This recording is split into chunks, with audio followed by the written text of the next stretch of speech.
Shockwave reconstructed my entire professional and personal life. Thank you, Shockwave. The second disease to be tested and already tested in some trials is Parkinson's. Now in Europe, they're using it for brain treatment. People might come for my surgical expertise, but in fact, they came because I knew how to operate and actually do not operate on them. I could not live without Shockwave.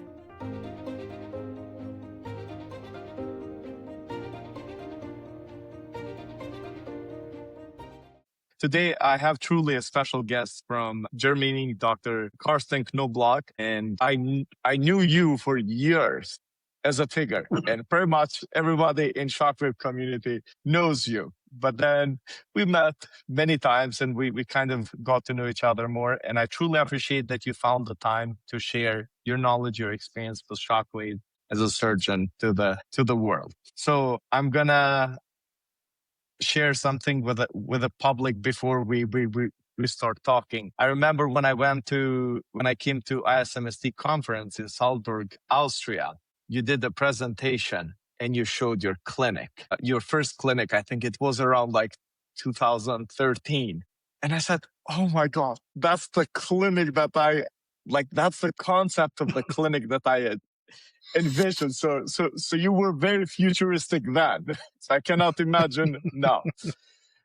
So if I walked in your clinic tomorrow with pain, what would surprise me the most? How you treat me compared to what I expect to be treated from a surgeon. So actually, I'm a trained surgeon and I'm board certified as a general surgeon, as a plastic and aesthetic surgeon. I'm a board certified hand surgeon and I'm board certified in emergency and in sports medicine.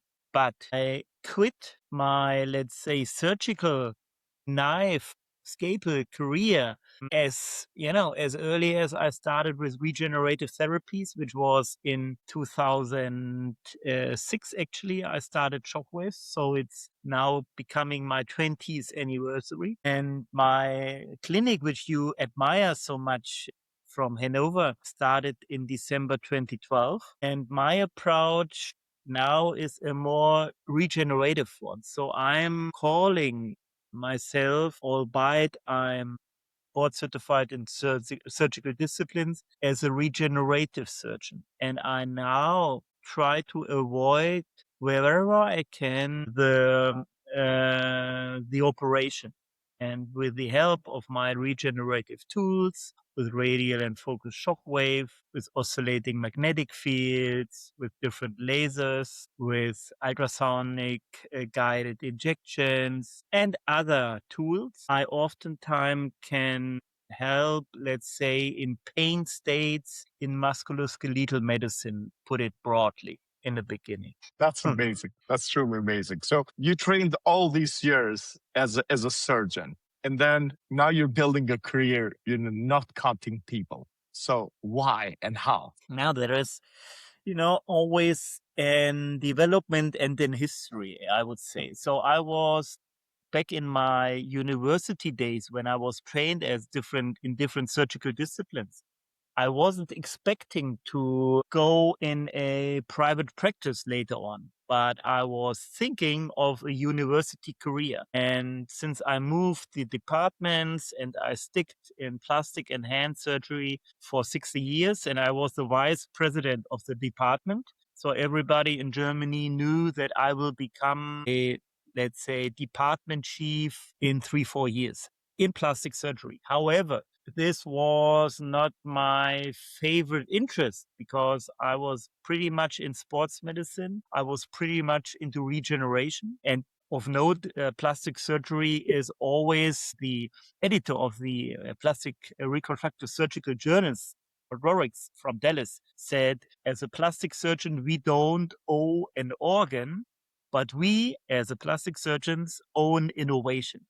And in a way, I'm keeping up with the pace. In plastic surgery, you always have to individualize, tailor your treatment, your surgical. There is not like in prosthetic surgery where you have TKAs back and simultaneously, but in reconstructive surgery especially, it is always a single tailored individual approach. And this is what I now do. And then over time, and when I started in Hanover, I had an operation room there.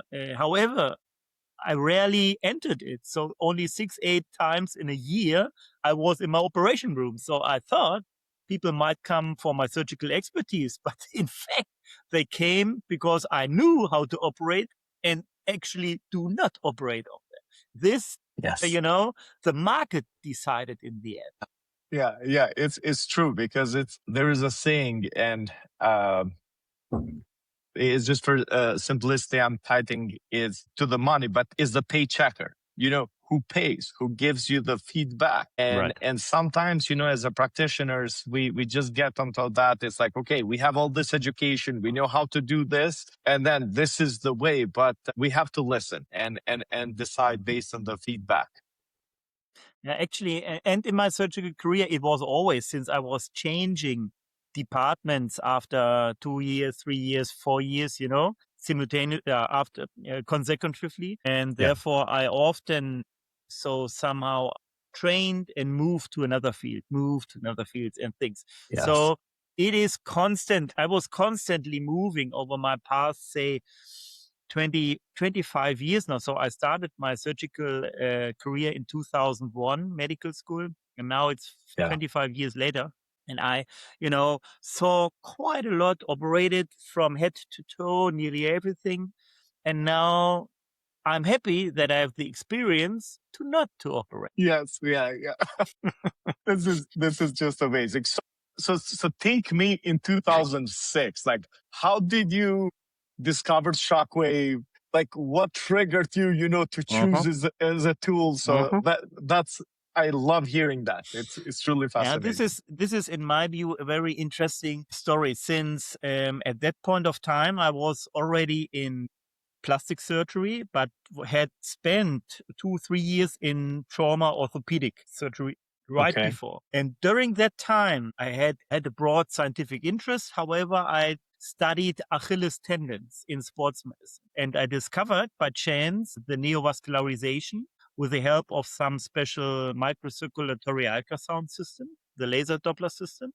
And we found an, let's say, increased vascular blood flow at the point of pain in mid portion and insertional Achilles tendinopathy. So there was some upregulation of vascularization. And then I did studies on eccentric training and other measures. And at that early time, 2004, 5, 6, it was already published that shock waves can help tendons to heal. Early studies. So I said, okay, since I had quite a lot of money in my research lab, and I asked my chief whether or not I could buy. He said yes, but you can only buy either Radial or Focus. And then by chance, I chose events, because at that point of time, there was no internet community on Shockwaves. There was no ISMST big meetings. There were some, but minor meetings.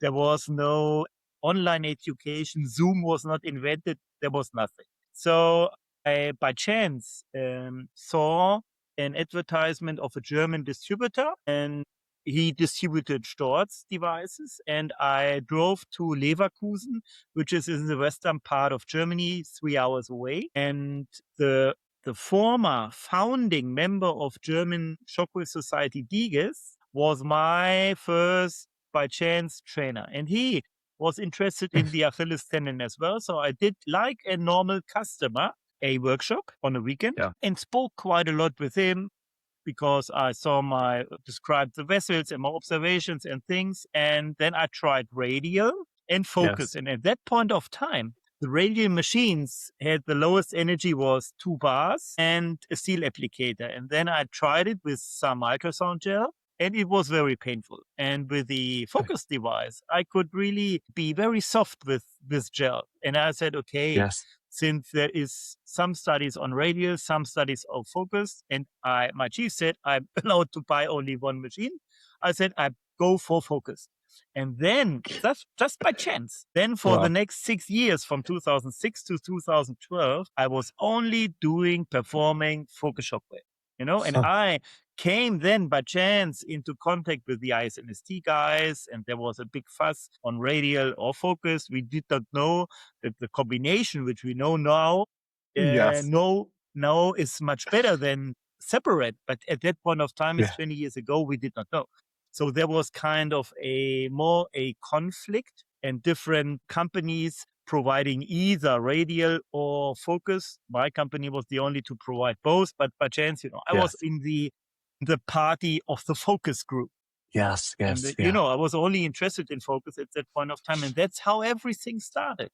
And then my first patient to treat it with shockwave in plastic surgery then was a Lederhose patient. So a female who was operated by my chief half a year ago for a Lederhose nodule on the foot sole, which was very painful. And then by chance, it came back within 6 weeks. And my chief was at that point of time the head of the German Surgical Society, But still, in this kind of disease, a recurrence might occur. And it happened. And she said to me, you can do whatever you want, but do not operate. And I said, okay, I heard about the shock waves might be good for heel pain in plantar fasciitis, heel spurs. I said, why not give it a try? She said, yeah, why not? And then I did one treatment. Then I said, come back next week. We're going to see. She said, yeah, it's a bit better, but not that much. I said, okay, we do 3 treatments like in plantar fasciitis and then wait. And then she came back at 6 weeks, at 12 weeks, and the pain decreased gradually by 50%, by 75%. I said, oh, interesting. The nodule itself was solid, a bit softer, but size-wise not changing tremendously, but pain-wise it was tremendously. And then I said, okay, very interesting. And since in plastic surgery we have hand surgery as well, and in northern Germany we see and are operated on 3 to 4 Dupuytren patients in a week, so it's quite frequent. Yeah. I then collected all the Lederhose patients and started with shockwaves on Lederhose and on Dupuytrens. So these were the first 2 diseases to be treated by. My God. Wow. And then you did a publication on those 2 conditions, correct? Right. So I started on Lederhose, collected some cases. So a small cohort study in the beginning thought that similar to this, let's say, destroying a kidney stone, I thought that I might destroy somehow the nodule in Dupuytren or in Lederhose disease. That's why I played around with energy. So I went high on my machines and tried everything, more energy, more shots and everything. But, after now 20 years of experience, I can tell you I cannot disrupt either with radio focus a nodule after 20 years, but I can change the course of the disease because it seems that the shockwave can somehow stop or at least decelerate the progression of the disease in fibrosis. We see it in scars as well nowadays, and we have even very good experimental data supporting the idea that shockwave can modulate or be even antifibrotic. So somehow release and get it softer. And what we saw in Dupuytren can really change quality of life in the affected patients. So, and I know in Northern America is still available the collagenase injection with Cyaflex, which I did from 2012 to 2019. And then it was, not distributed outside of the US anymore. And I combined all, and this was, in my view, the best combination for, at least for Dupuytren, with a cord and contracture to do the injection and shockwaves to reduce the side effects of the injection with swelling, with pain, with hematoma and things. Yeah, that's how I actually started. Wow. Well, it's interesting because listening to you 10 years ago, like I've been doing shockwave since 2011, and I started first with radial, then I did focal, and being in private practice, you get paid based on results. You don't create results, you don't get clients. So you're kind of forced to outperform. But Right. I'm gonna pick your brain on this because for over 10 years. So 10 years ago, 11 years ago, I took a training in neurokinetic therapy, which is testing how the nervous system gets the sensory input. And then based on that, it decides motor response. And when I was 5 years old, I had a hernia surgery. I was a competitor swimmer, cyclist. I always had bigger belly. And when I took this training, they taught us that if you have a surgery because of the fascia being cut, because of scar tissues, adhesions, pulling in the muscle, it doesn't allow the muscle to contract properly, but also it affects the sensory input of the brain. Like the brain doesn't get sensory inputs and therefore it doesn't respond locally there. It kind of goes global compensation. So I thought, oh my God, I can do this with shockwave in a matter of seconds because they said massage the scar, do this. So I tested on myself. And 6 weeks later, people were telling me, "Oh, you're working out, like your belly is down." It's like, no, I haven't done anything. It's something to do with a shockwave. So then I start experimenting, with clients, like treating every single one who had surgeries, especially C-sections. So now I've done like thousands of them. So if somebody walks in at Unpain Clinic, if they had any kind of surgery, we go and do shockwave. Doesn't matter how long it is. And we have learned that it activates the muscles, it restores the communication.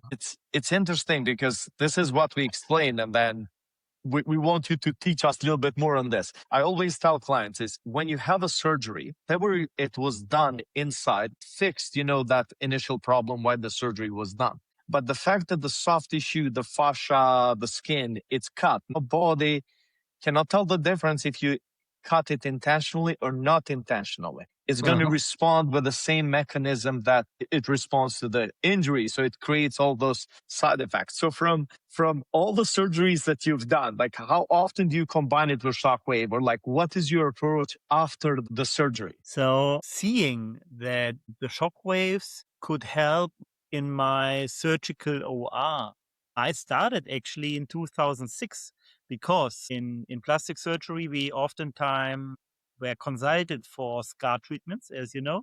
So I had Yes. very refractory keloids wherever after laser, after ablation, after everything. So this were with one, let's say, very early indication. And I had to operate, let's say 2008, 2009, one or two free flaps, surgical free flaps per week. So quite a lot.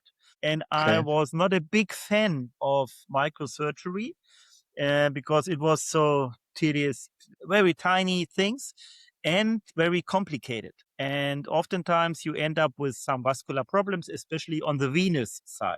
Yes. And I tried to improve my surgical flap results with pre-treatment of my flap. So in the OR, when I harvested the flap, I treated it just before I transferred it. So it's called preconditioning. With this preconditioning, I could significantly reduce my complication rate being 2 or 3 nights later in the OR quite tremendously to a niveau and to a level to which my chief had, which is a very experienced microsurgeon. So my shockwave machine helped me in a way, and I can now tell it because it's 20 years ago, to be a better surgeon because, I had the machine in addition because complications were less. So that's how I started 20 years. So I would, and each and every operation I did in my practice from 2012 was, let's say, associated in the beginning with shockwave and now with shockwave and the magnetic field because I see earlier healing, less lymphedema, less swelling, Yes. less scarring, less pain medications and others. So I believe for the future, and this is an initiative which is even enfostered by my friend, and you know him, Wolfgang Schaden, who is the president of the Yes. ISMST. And I just came back last week from the biggest or second biggest German ortho trauma surgeon meeting with 3,000 participants. And we had a session on shockwaves in cooperation or in association with surgery. So I talked on shockwaves in hand surgery.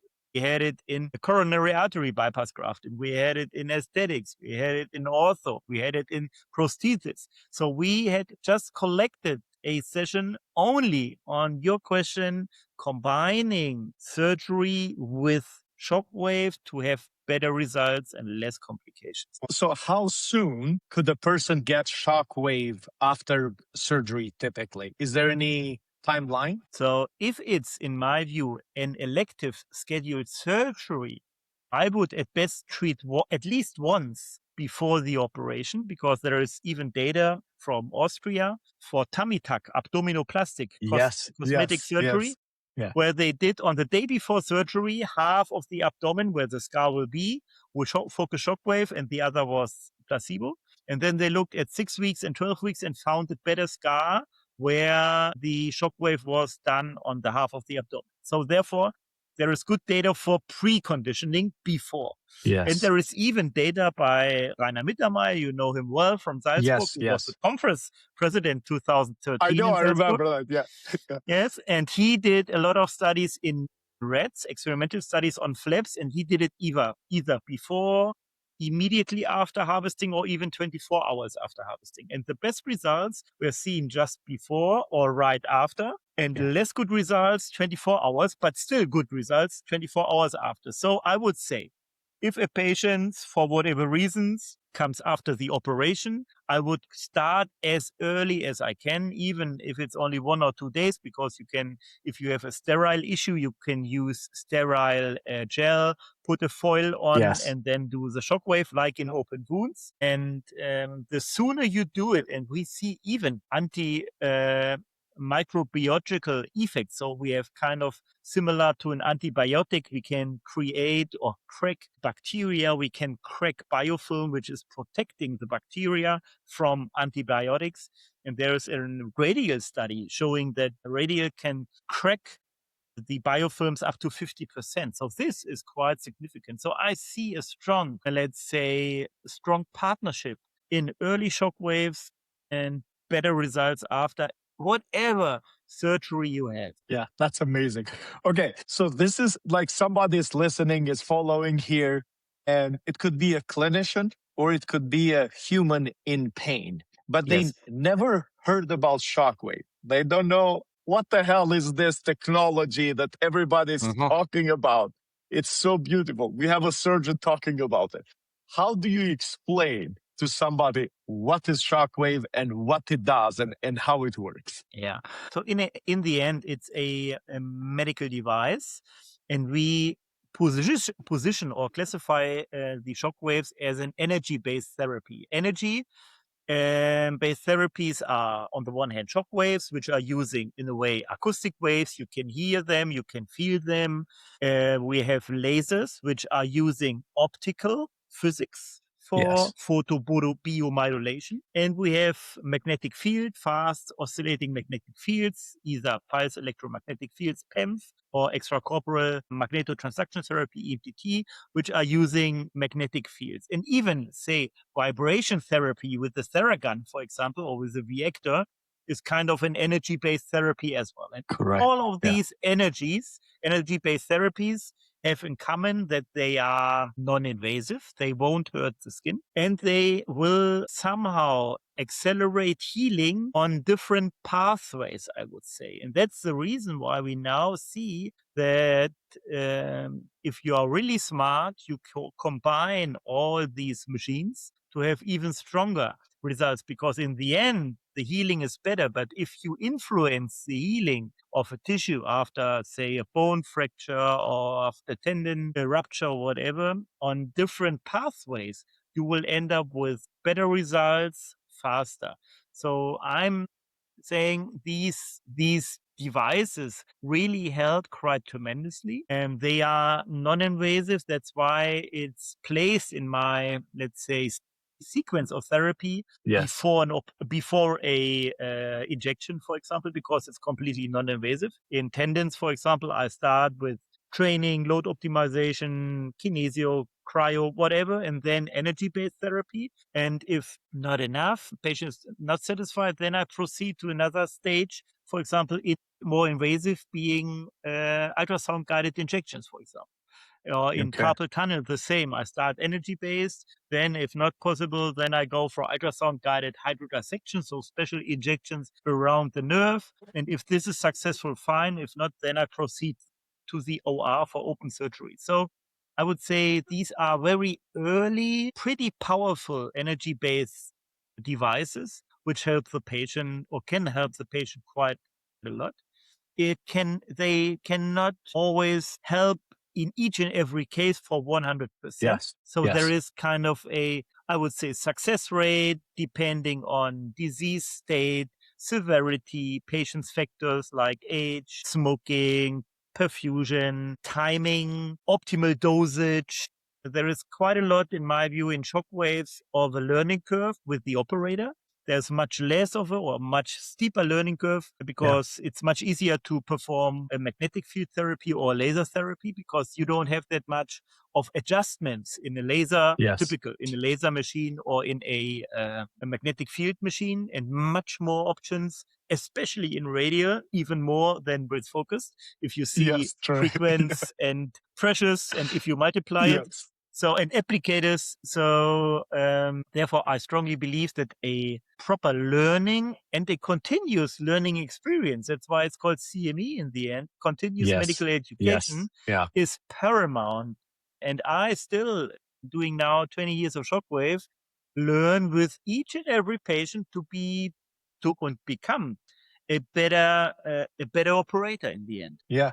It's exactly it. Like, it's in the end of the day, it's a tool. So it's going to perform as good as you know how to use it. In Europe, there has been regulation, for a very long time, like 20 plus years. Unfortunately, in North America, there's no regulation. Like, I'm in Canada, I contacted the College of Physiotherapists and I said, hey, you guys need to regulate this because you have practitioners buying devices, zero training. They're claiming that they're doing shockwave. And we have so many even cheap devices that are coming, from China. They buy it in Amazon. So it's just kind of a truly wild west. And then it damages the field because I know how beautiful, how powerful, how good shockwave is to stimulate human body to heal itself.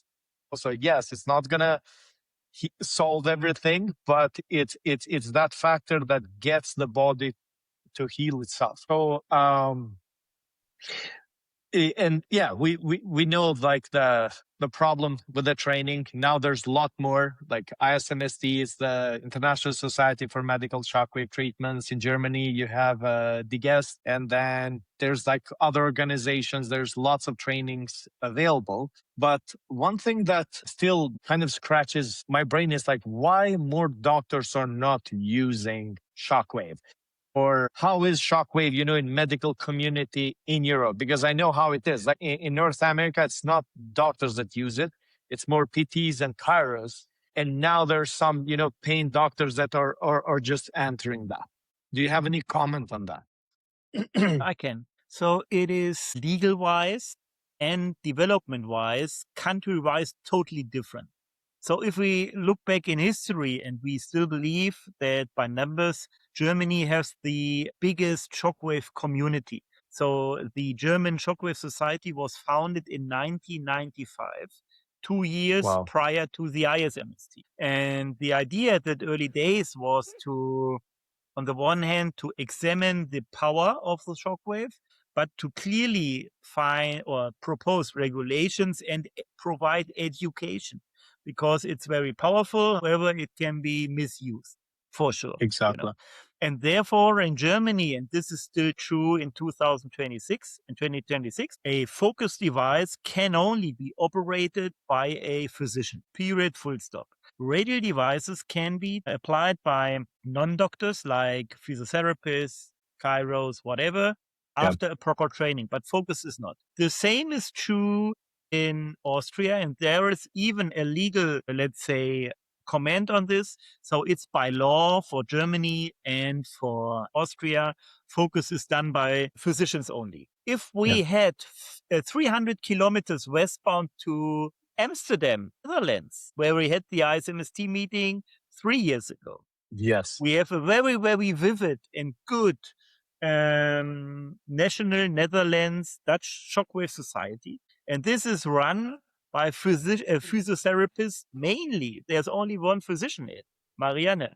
Others are only non-doctors. And they have, for example, a very dense network of physiotherapists with more than 40 locations. It's a very small country, for shockwaves in spasticity. So they are very, very good. And why is it? And they said the orthopedic surgeons are very interested in operations because of reimbursement. Yes. And they were not interested in seeing the patient before or after the operation. Usually, at least in the Netherlands, the physicians were not so much interested in rehabilitation. So the patient was discharged after the OR in the hands of the physiotherapist. And then they just let it be, the physicians. And that's how in a lot of countries, the same is true in United Kingdom, the physicians, if they are especially surgeons and they are not that much open-minded and very focused on and narrow in their view and perspective in the OR only, they won't see other regenerative tools, or they see these regenerative tools as a potential opponent, either shockwaves or operation. This is the situation. Yeah. Not end. If we then now can tell them you can reduce your complications, you will have a better patient score, and the patient is happier, they would be good. But, there is kind of arrogance or whatever in countries, which then if non-doctors see how good they can perform with these energy-based therapies, that's why, for sure, there are countries, look in the United Kingdom, look in the US, look in Canada, where there is a strong non-doctor driven movement. Yes. In countries like Germany, Austria, South Korea, Japan, there is still very much Thailand, very much physician driven. So there are different, let's say, moods. Yes. Yeah. That's interesting because it's when you brought this up, I'm thinking is I built the clinic based on the shockwave. 2011, that was our first modality. And so powerful. And people, because in Canada is the same thing. Like surgeons, they just want to do surgery. You wait for joint replacement, probably year to 2 years. People suffering pain, and there's nothing after that. And because we are more musculoskeletal, even though I've done aesthetics and stuff, and we'll talk more about it. But when joint is replaced, the only mechanism or the tissue that is still the same before the surgery is the soft tissue, is the muscles.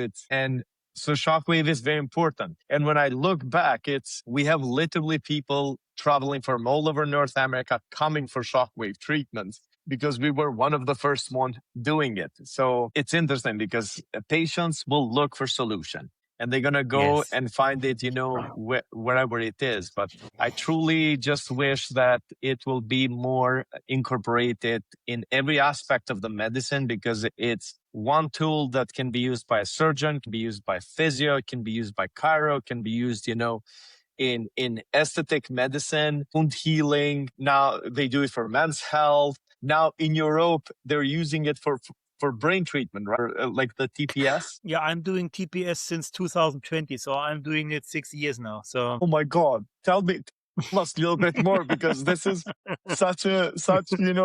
believe me, it's going to be another 10 years probably till it becomes available in North America. So we need that. I hope it will be sooner. I started. So let's say, I know Henning Lose-Busch, who is a neurologist from Germany, and he is kind of a pioneer in the application of shockwaves in neurology, I would say. He was the first to show in 1996 that shockwaves are good for spasticity, and he promoted it. Then in the early 2004 or 5, he started to treat coma patients with shockwaves on the brain, with some results, however, published only in German, so nobody outside of German knew. Then he did spina bifida and other neurological paraplegia patients, and they improved. But he applied in these paraplegic patients 40, 50, sometimes 60 sessions. So he used the machine in a clinical environment in a rehabilitation clinic, and they just got it every day, for 2 months, for example. And then he saw pretty good motor recovery. Then first treated, I don't know the date directly because we wrote a book on this and he wrote the chapter on his brother who had Parkinson's. And he was treating him in the beginning without navigation and seeing pretty good results. So he could reduce his anti-Parkinson medication, rigor was less, tremor was less, motor function was better. So there was something. And then he came into a discussion with Storz and then they said, okay, it would be nice to have kind of a navigation tool. And then Storz developed, let's say, kind of a navigation tool. So the patient now undergoes a MRI scan, and the CD with the MRI scan is then implemented into the shockwave machine.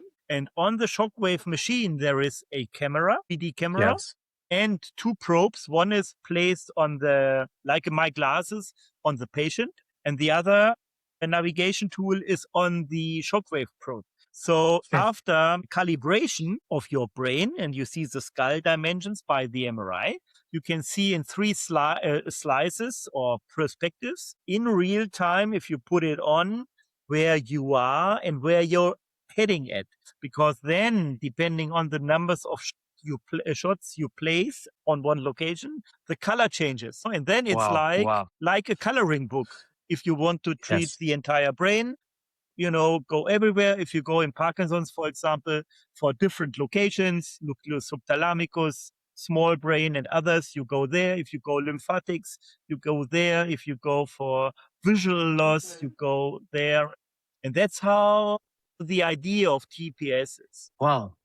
So how successful it is, or is it going to cure the condition? Is it going to reduce the symptoms, or what does it do to the brain? So in Europe, the first trials were done in Alzheimer's. And the trial which led to the CE, also the European approval of the machine, similar to the FDA in the US, was done in Vienna for mild to moderate Alzheimer's disease. And they could show a significant reduction of or improvement in the functional scores in early to medium or moderate Alzheimer when they apply 6 sessions in 2 weeks. So you do 3 treatments in a week every second day, 2 weeks in a row, and then after 4 weeks, you do let's say, a refresh treatment.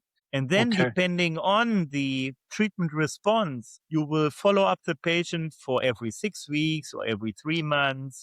That's the usual pattern. And then usually lifelong. You cannot cure the disease, but you can obviously significantly improve the outcome quite tremendously. Although in my personal non-neurologist view, I did some neurosurgery, but I'm not a neurologist. It is a pretty hard disease to treat because look how big pharmaceutical companies, Pfizer, Eli Lilly, and others fail with the development of medication in Alzheimer's disease, because it is simply a very, very hard disease in my view. And we oftentimes treat far too late. So I think the interest in the early detection of the disease and then maybe early treatment would preserve brain function much more, seeing now that if the disease is not moderate but severe, have universally, because there are more than 100 TPS machines worldwide at the moment,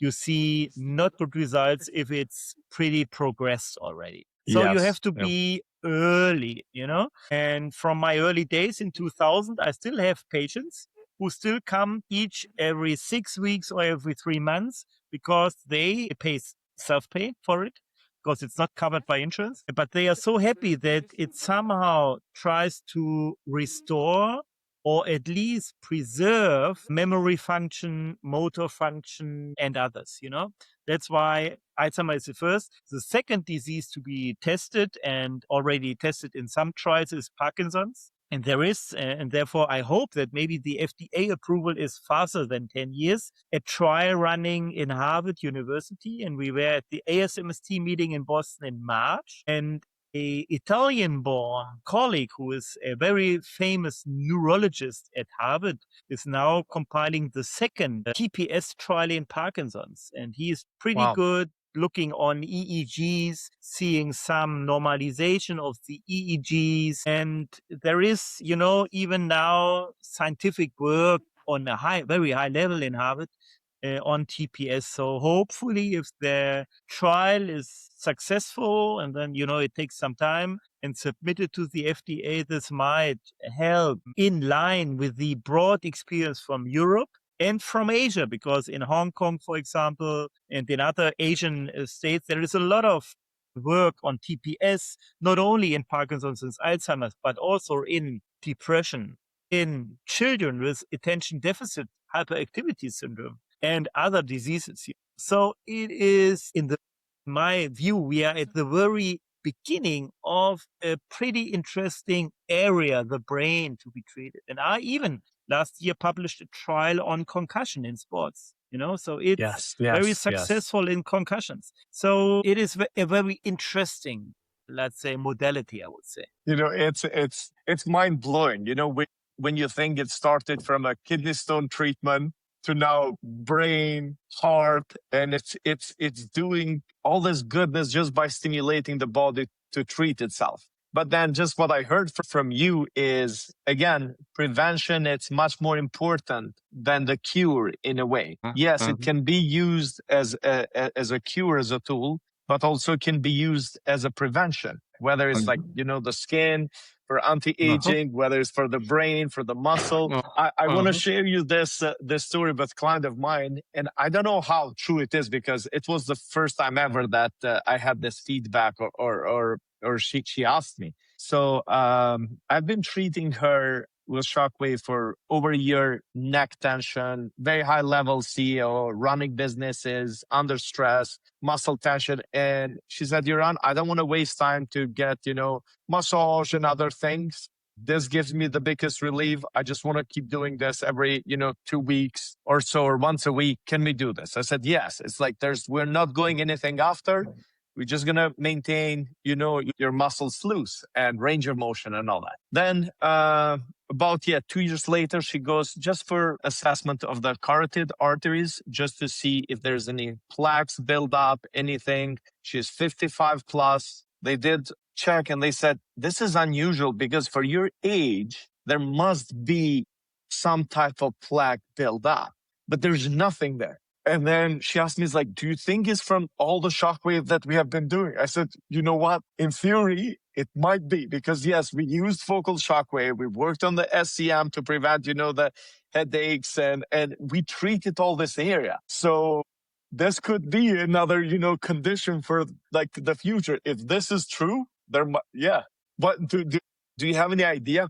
Could that be possible? So there is, at least for the lower leg, there are studies out there showing that shockwaves can be quite good for obliterative or occlusive disease of the vessels. So in the moment now, if we have, and I was operating, I was, doing cardiothoracic and I operated some carotides.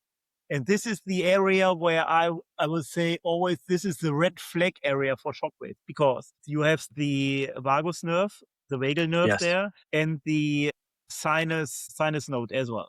So if you have much energy or kind of stress here, you might end up with some significant heart problems immediately in an instant. Yes. Yeah. And therefore we, as of now, say, please avoid to place shockwaves over big vessels. And in my view, carotides are big vessels because they are more than, they are big vessels. There's a big deal. However, if you come in an indirect way, this might well be. And if we are early on, this might be interesting. And there is even a company, let's say in the space of shockwave, who is just bought by Johnson & Johnson, I think last year, a catheter-based therapy with shockwave. So they have a very miniaturized small shockwave device inside of a catheter. And this is placed into the vessel. And then the shockwave, in a different way, like in lithotripsy, is trying to disrupt the plug. And then there is kind of a mechanism in the catheter with a suction device that the broken plug is not transcended, sucked out. And then so this shockwave-based catheter, is sold for a very, very high price. Therefore, I would not be so surprised if Yes. we might, Yes. if we are early, do something good for the vessels. So then it's a problem, Yes. where to treat, when And when to how? start Yes. this, Yes.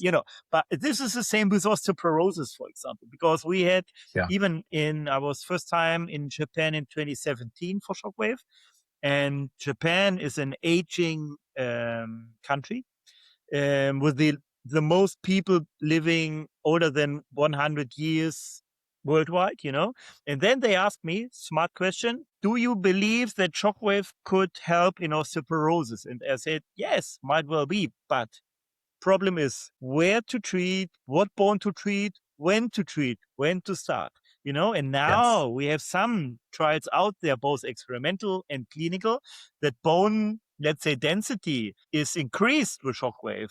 We even wrote, and it's in submission, an article even for space flights. So if you are going to Mars in a space flight with either Jeff Bezos or Elon Musk's rocket, it takes you 9 months roughly. They Yeah. even on the ISFs, they have the problem with anti-gravity, so gravity in a way is very essential for it. Yes. And they do training on the treadmill each and every day for 2-3 hours to get less of the effect of the anti-gravity in a way. And it would be nice in a way to consider shockwaves even on that long space flights if we could show on Earth beforehand that we might improve bone density in these exercise or studies where you do a long time bed rest, for example, 90 days. And I'm in the Yes. moment in contact with the European Space Agency, fully convincing them to start a trial, which might be the avenue and the opening door to put it then after some technical modifications in space. So I strongly believe that the shockwave machines and even the magnetic field can be pretty helpful in osteoporosis for whatever reason, Yes. in space flight or, on Earth. Yeah. Yeah. So now this is more technical question. Which one is more powerful when it comes to bone healing? Or how would you treat like osteoporosis cases or let's say non-union fracture? Do you treat it just with focal or do you combine it with EMTT? Because we didn't, like you mentioned a few times, but not many people actually know the power and what EMTT is when it comes especially to bone healing. Yeah, so just a few words on the EMTT. So the EMTT is a fast oscillating magnetic field. It's sounding similar to the shockwave. However, you rarely feel something. Only on some locations near the symphysis, near the plexus, sometimes in disc prolapse syndrome, you feel something, but usually on the knee, on the foot, on the hand, elbow, you rarely, even on the highest energy, you feel something. Leonard Gerdesmeyer, who is the son of Ludger Gerdesmeyer and is just working in Harvard, compiled a 3-year study on the EMTT on bone cells. So he Okay. cultivated bone cells and did 3 years of experiments with EMTT only and could show that on each and every stage of the mineralization of the bone, EMTT was very powerful and stimulated everything. But he did not a comparison with the same experiment with ESWT. Yes. Coming from more of a clinical perspective. So I started with shockwaves and EMTT very early on bone edema in athletes and on non-union situations in 2018, 19, 20. And I found cases, humerus non-union, scaphoid non-union, metacarpal non-unions, where I did 3 treatments with shockwaves and EMTT. And interestingly, after 3 to 4 weeks, they were solid, which is much faster than expected with shockwaves Yes. only. So I Yes. see the big clue in the combination, and I would not say is shockwave better or EMTT better. They are, in my view, congenial Yes. simultaneously, because the one is Yeah. working on acoustic waves, on the known cell mechanisms, and the magnetic field is inducing because it's magnetotransduction or induction therapy. The magnetic field is inducing voltage changes in the tissue. Yes. And we know that in the cell, each and every part of the cell, the nucleus, the endothelium, endoplasmatic reticulum, the mitochondrium, all have different voltages on the membrane potential. Yes. And if you change the membrane potential, you can change the function of the cells. You have proliferating or non-proliferating cells. You might have macrophages in the immune system more on a anti-inflammatory way, M2, or more pro-inflammatory, or M1. So you change with the voltage the function of the cell. And therefore, in my view, it's pretty smart if you have both to combine. Yes. Yeah. Yeah. Yeah. We literally, I'm still practicing, like treating 3 days a week. And pretty much now, as soon as there's inflammation present, it's more acute case, or any time when the person already went through the whole system, I combine it, and it's been unbelievable how much better results. And another thing that I'm seeing, it almost like suppresses a flare up after the shockwave. Like before, if I pushed a little bit more with shockwave, people the next day would be a little bit more sore. Now, since we have been doing EMTT, they almost like go straight more on healing. And my son, who every year for some reason in April is challenging the technology and me and the clinic, he goes and breaks a bone playing sports. So last year, he had a hair spring, exactly, going from hibernation to full on mode. Last year, he broke his ankle, like just a small fracture of the growth plate. And I did shockwave, and EMTT took him to emergency. They put cast literally in 3 weeks. He started breaking off the cast, like running on the cast. And then this year, just literally 2 weeks ago, playing basketball, was dunking, buccal fracture caused. So I'm just treating with the EMTT because they already put the cast on it. So I see that, firsthand. And it's truly unbelievable what we have available today as practitioners. So I wanna pick your brain on this, because there's so much, especially in North America. And I've seen a lot of orthopedic surgeons use PRP, use stem cells. And I know personally, I don't do biologics. I only do the shockwave part. But when people get, PRP stem cells and they combine it with shockwave, it's working beautifully. It works much better. Another trend I had few cases. I treat a lot of pro bodybuilders. So they use peptides in regular basis. And when it's combined with shockwave, it's way more powerful. So what is your take? What is your comment or your perspective on this? So on the one hand, I'm aware that Steve Sampson and others on the Toby network are promoting the use of PRP with or without, or with glycosid rich or poor, depending on location. We have quite a lot of data on stem cells, adipose-derived stem cells, bone marrow stem cells, and others. The current president of the ASMST, the US American Shockwave Society, Bryce Blatz from Oregon, is doing even intraosseous bone injections in bone edema and getting better results when combining it with shockwaves and EMTT. So there is a trend. And I would say the jury is still out there on timing, dosage, and everything. But we even saw in a veterinarian trial from the US, where they did PRP from American quarter horses, 7 horses, and they counted the platelets and the growth factors before. Then they took the syringe with the PRP and shockwaved the syringe, and could show a 300% increase in the growth factors if they shockwaved the syringe, just to give you an idea where it is. So yeah, there is something. So in my view, you can precondition your tissue. So might be wise to do shockwaves at least a week before, at least once before such an also biological treatment. We are aware, one trial from Italy, that the hyaluronic acid receptor, CD44, is induced by shockwaves. So if you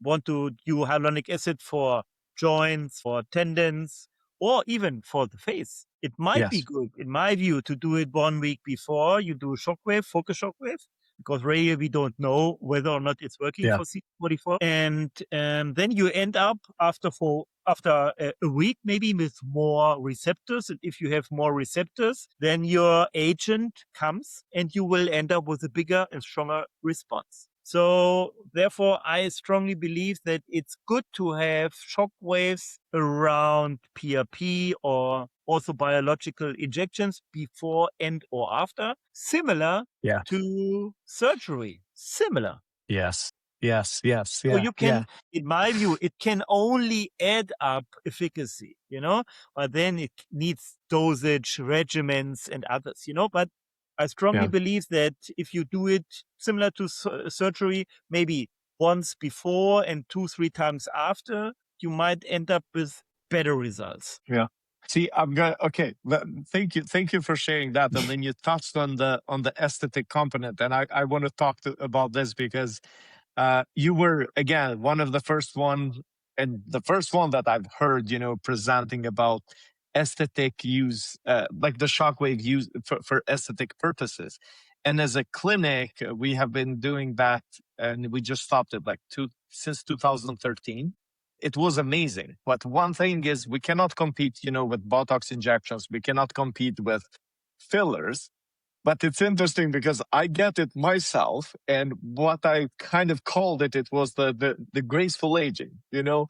It's like it helps you in a way. It becomes the secret weapon behind your skin and everything without putting anything on it. So what's your experience? I know you've done studies, in cellulite and for face treatments and the wrinkles. And I remember you explaining why wrinkles happen, in the forehead when the tissue it's tight. So where would you put, shockwave therapy for aesthetics? Like, where does it belong? How does it work? So I would put it similar to my approach for example, in tendons, since shockwaves are not painful. Usually, if you have the appropriate parameters, and it's totally non-invasive. And if we say we have a patient who is seeking frown lines, I can do frown lines with combination of shockwave, or I can do botulinum toxin injections. And if it's the first time patient, sometimes for whatever reasons, they may be a bit more reluctant to botulinum toxin injections for a number of reasons. And then this might be a very good starting point on the one hand. On the second hand, I see pretty good results, and I always combine my botulinum toxin injection with shockwave for free. So I do the botulinum, and before the botulinum, immediately before, I do 2,000 shots of shockwave. And then, interestingly, my botulinum toxin patients, I don't see that much, but those who I see come back after 5 or 6 months or even later. Because usually botulinum toxin, if you have the appropriate dosage, is lasting 3 to 4 months. Then you have to redo it because, then the receptor is done and then you have to have a new injection. And so it prolongs, a single treatment prolongs the efficacy because they are somehow working in the same direction. And that's why this is a very nice option. I saw a very interesting study from Italy, and I saw it in 2 patients as well. If you have filler complications, because it's kind of scarring and granuloma, it's hard and so on. Yes. And I see it myself, and there's a gentleman and plastic surgeon from Italy who showed it, that even radial pressure wave can be pretty effective in reducing the complications arise by a filler in the injection, especially if it's a permanent filler. Then you really have a very stressful situation because you cannot do that much because the permanent filler will not go away, So this is kind of an issue.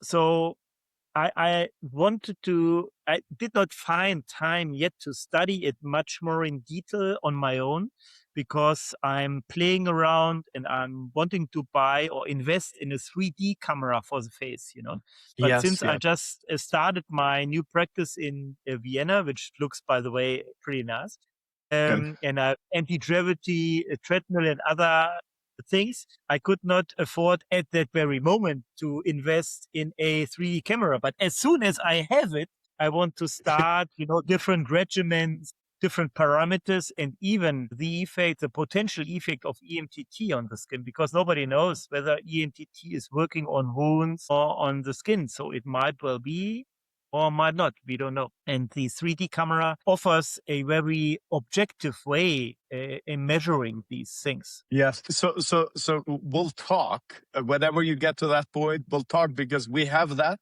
and we're not using it. And it's interesting because we thought, it's like I brought that for class to show, how the skin is changing internally and show the results and all that. And then they didn't care much. All they cared is like, okay, am I satisfied? Am I, reaching that point? But then for scientific evidence, for medical community and producing that, those tools are unbelievable. And one has to say, in the moment, the indication for the EMTT is musculoskeletal pain outside of the head. So if you apply EMTT on the face, on the head, and so on, you are off label. That's very important to stress in the moment. Although, we are pioneering things at work, and sometimes one has to push, as you say, the envelope, to do something new. But it's very important to communicate it in an appropriate way, because otherwise there is a shortcut of colleagues, physicians and non-physicians, to bypass science and then say we just apply it and commercialize it for a hypothetic indication. And this is always problematic, I would say. Yeah. So another question, and this is more, again, for medical community. So what do you want a surgeon or a medical doctor to kind of stop believing? Because we are in transition, with non-invasive regenerative therapies. We have AI now. There's so much that the whole world is changing. But then there's still a lot of medical practitioners and healthcare practitioners that are stuck kind of in old ways. So I believe the idea of combination is intriguing.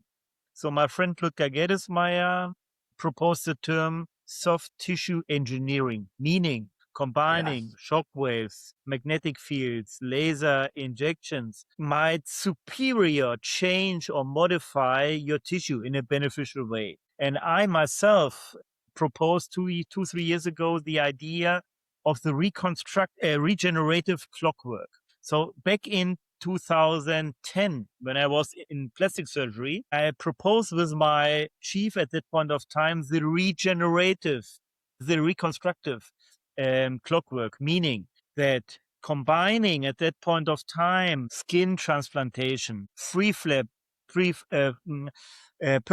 flaps, and other tools, artificial dermises, in a clockwork pattern with precision and coordination in a special sequence will allow you to obtain better results than with the so-called reconstructive ladder proposed in the early 80s by Canadians, Messrs. And Nahey, plastic surgeons, saying if you have a soft tissue defect, start with primary closure if possible. If not, then go for a skin transplantation or regional flap, then skin transplantation, then regional flap.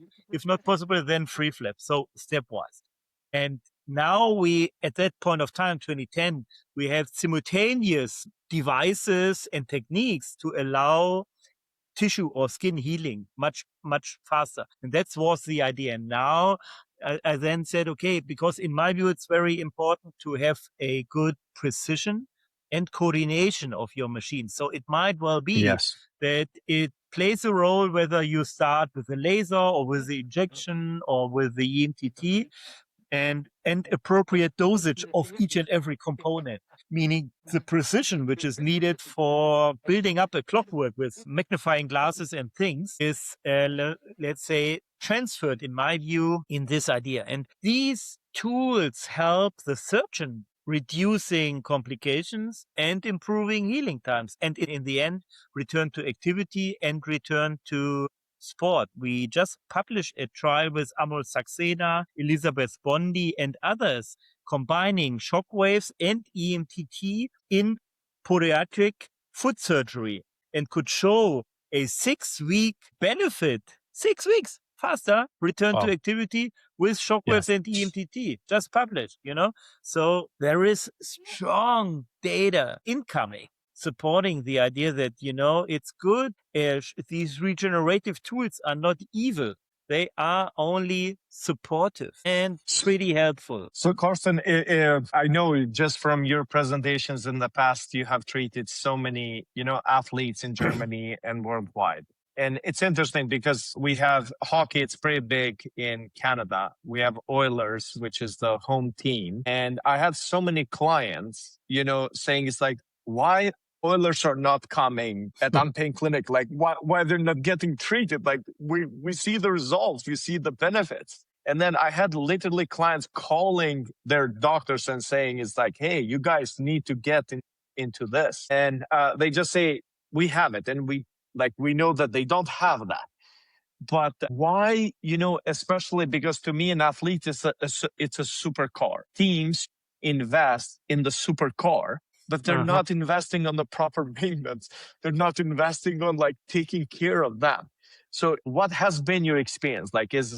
Is the athletes, the teams are utilizing this tool to the maximum capability or not yet? I think there is some space left for improvement. My personal experience, treating professional soccer players for 20 years now. Oh, no, 22 years, because my first pro was in 2004 with ultrasound guided injections. In a team, given sport, soccer, ice hockey, there is kind of a hierarchy. And the more professional, the more hierarchy. And there is, for whatever reason, 1, 2, 3 team physicians and 1, 2, 3 physiotherapists in a given team. And there are, at least in Europe, and I suggest the same as in Northern America, there are at least 2 types of head team physicians. The usual type, which I saw and see still here, is who believes he and his team can manage everything. And he, in his medical fashion, is the best fashion because he's the head physician of, say, Bayern Munich. Yes. And then he will, in my view, not be that much open-minded to techniques he doesn't know that good. That's the one thing. Yeah. Then one has to acknowledge that from a team perspective, even on shockwaves, we have in the US, 15, 20 companies. They will all call them and say, I'm the best, I'm the best, I'm the best, shockwave wise, then magnetic fields, then lasers, So they have maybe, I don't know how many calls they have in each week. Then it's hard to differentiate what is good, what is not so good. And then they usually, which is okay, stay and stick to tradition, what they always did, And if they in the past did not do shockwave, they most likely be usually in super sportsmen, they are very traditional because they don't want to risk anything. Yes. Even for expectation and things. Yes. It's the responsibility part. Yeah. Probably, so, and if they are not feeling good with the new techniques because they are novice, they will not promote it that much. So it really depends on, in my view, a lighthouse. If you have a very, let's say, good and competent shockwave user, sure, you will add up teams' injury rates and availabilities of the players. Sure, you will. But it's not in each and every team, I would say, even for political reasons, let's say, done in appropriate way, I would say. And it's hard because in the end, even the teams in between will not tell the other if they have kind of a beneficial machine. Right. It's an advantage, if the Oilers have the machine, the Vancouver Canucks will not know. Most likely, Although this was the only game I ever watched in NHL, Vancouver Canucks against, I don't know anymore, but it was very nice. But, this is, even in soccer, it's the same. If you have, this is a problem even for trials. We cannot, even in European soccer, cannot perform high-level trials on different therapeutic approaches. For example, in Champions League soccer teams, because they say it is, if my opponent, has better or letter, or I'm in the placebo group and things. So yeah, in a Alice in Wonderland world, it would be nice to have each and every team to invest in the right machines. Sure. But Yeah. it's complex. It's political, it's education, it's reluctance, tradition. All these, in my view, play a role. Yeah. Very, very It's true. not easy to get in. Then even if, for example, I know, some of the dealers in the US as well, if they approach the team, oftentimes you cannot get to the head physician, but to some physiotherapists. Then then sometimes, at least in Germany, I can tell you, there's a big gap in between physiotherapist and the physician. So if the physiotherapist is proposing something, the physician will say no, not because of the machine, but because he's a physiotherapist. So all these plays a role. Yes. Yeah. Yeah. So Very it's true. not that Very easy, true. but Yes. I believe that sooner or later, and that's what I saw, even if patients from different teams came, I started with the sclerosing injections for one team. And then 2-3 team members went to the national team. The national team spoke together. Then different teams came and so on. So a word of mouth is needed then in that way, and it takes some time, but sooner or later they will come. But there are still Yes.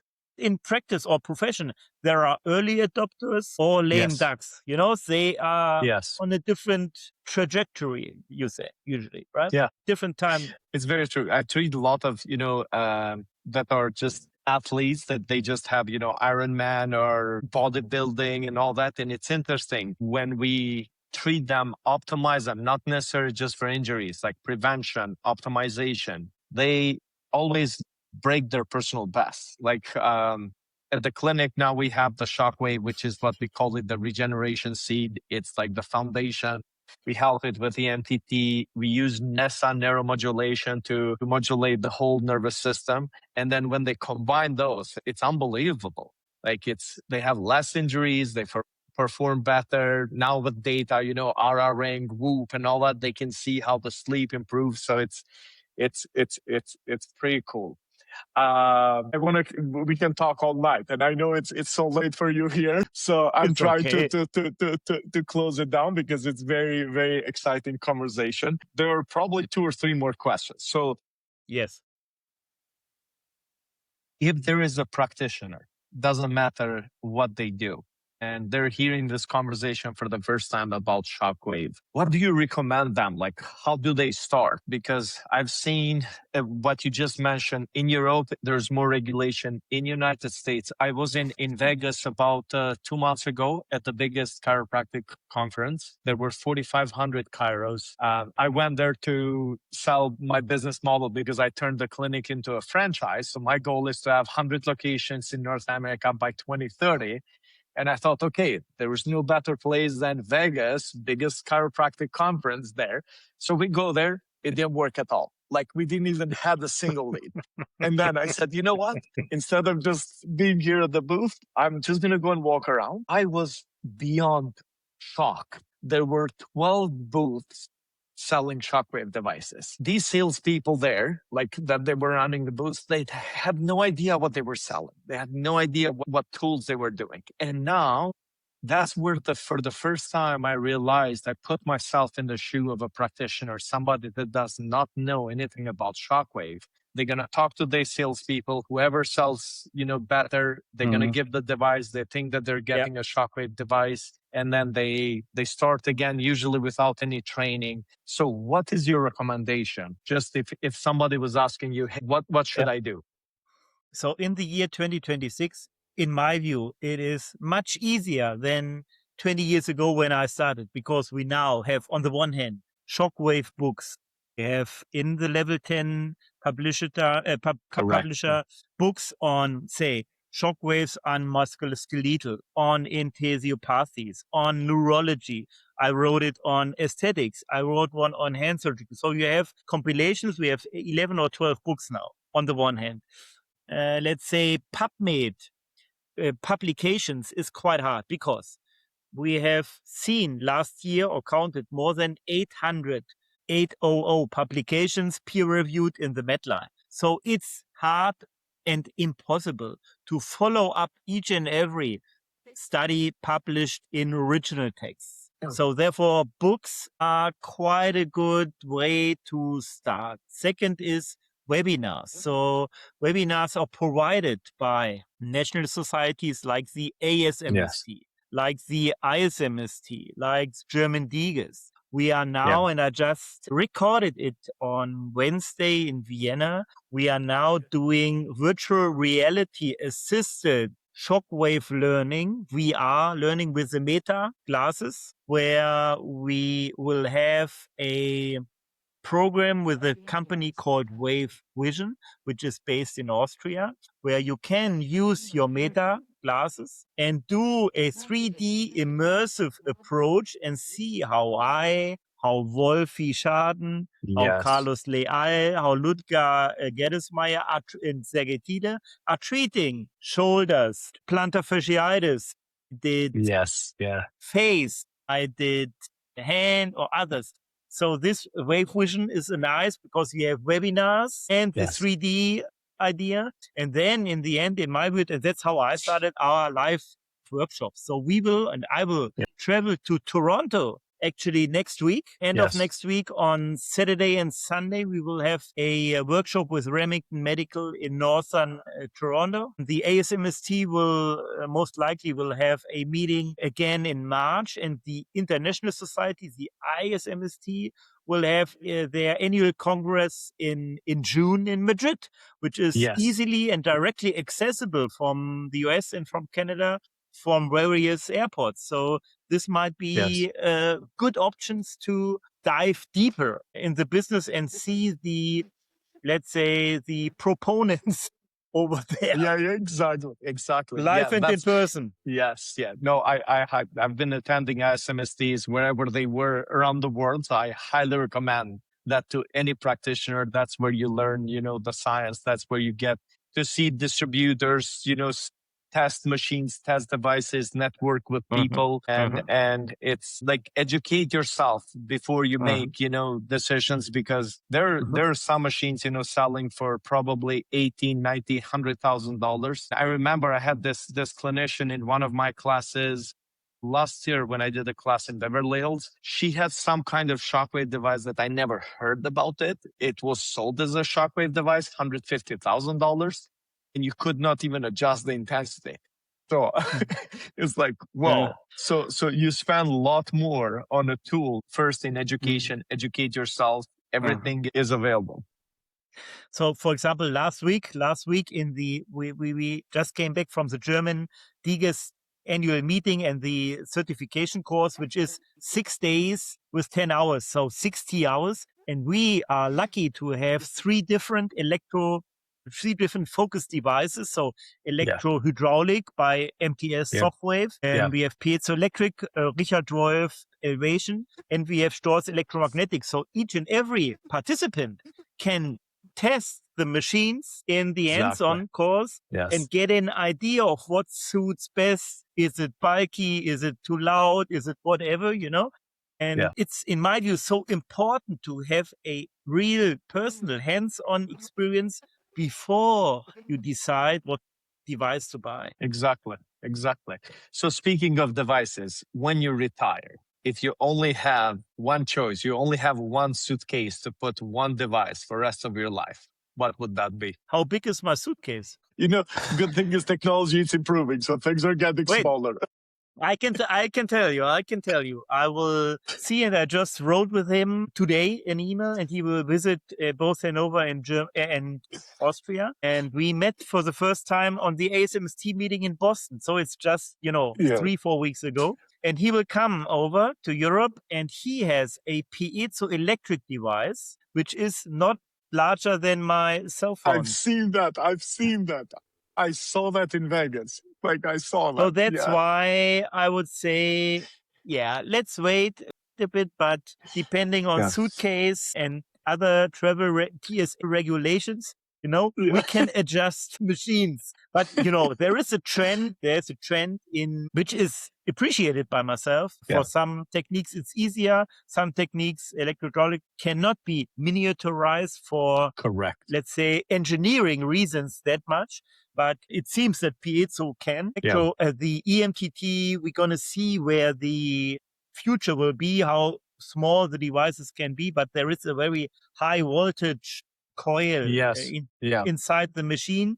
So I would doubt that we will have a handheld EMTT machine with the same power, because just by dimensions, you have to have 10, 20 kilo voltage inside. Otherwise, it's not working. Yeah, but miniaturization is taking place. We saw on the ISMST meeting in Bogota a handheld device, Radial, from China, without a cable, which lasted for some 20,000 shots. So my one way is to miniaturize the machines. If you are a team physician, or if you are traveling quite a lot like I'm doing, I could have my machine always with me, always. Not waiting, not to plug it in. So I have it just. So this is kind of, in my view, a very nice and pleasant idea. So I have always a machine in my reach and vicinity. So this is nice. Yeah. Well, so last question. What should I have asked you that I did not? I can tell you the main reasons because I'm so thankful to Shockwave is that Shockwave, in a way, changed my entire, not only professional, but also private life. First, professional-wise, I learned, I studied things, I published things, I learned, got to know both the German Diga Society and the ISMST Society, which are and created my family. So if we come together, and I met Wolfie, or I meet him every second week, we are close. So he is OP Wolfie for my Thaddeus son. So we are very, very close, and we have a family business. On the other hand, thanks to participating in a workshop in southern Austria, I learned by chance and run into my now wife. And I married her because I met her on a Shockwave meeting, and she was in the same hotel by chance, last evening for her, first evening for me, with her mom. So thanks to Shockwave, I bumped into her. We fell in love. We created and produced little Thaddeus, who is now 2.5, just get into kindergarten today. And this is because of Shockwave. So I can really emphasize, Shockwave reconstructed my entire professional and personal life. Thank you, Shockwave. Wow. So you love Shockwave? Somehow. That's beautiful. Beautiful. Okay, Karsten, I truly appreciate again. Uran, I could not live without Shockwaves. This is very true. Very true. Very true. Honestly, very true. Like it's. And I don't want to live without Shockwaves. This is Yes. Hey, thank you again for your time. Based on this, I think we're gonna probably do another episode in the future. We'll let you experiment, recharge, and then we'll see. But for now, I truly appreciate your time and everybody who has stayed with us until this point. Thank you very much, Uran. It was a pleasure being here, and the audience should be stimulated. If you have questions, ideas, topics, whatever, we really could redo it, because this was a non-structured way of very easy a conversation to follow. And if you want to dive deeper in some aspects and topics, we would be really happy to provide you some of this very short while talk, I would say. Yes. Thank you again. Thank you for the great energy. And see you in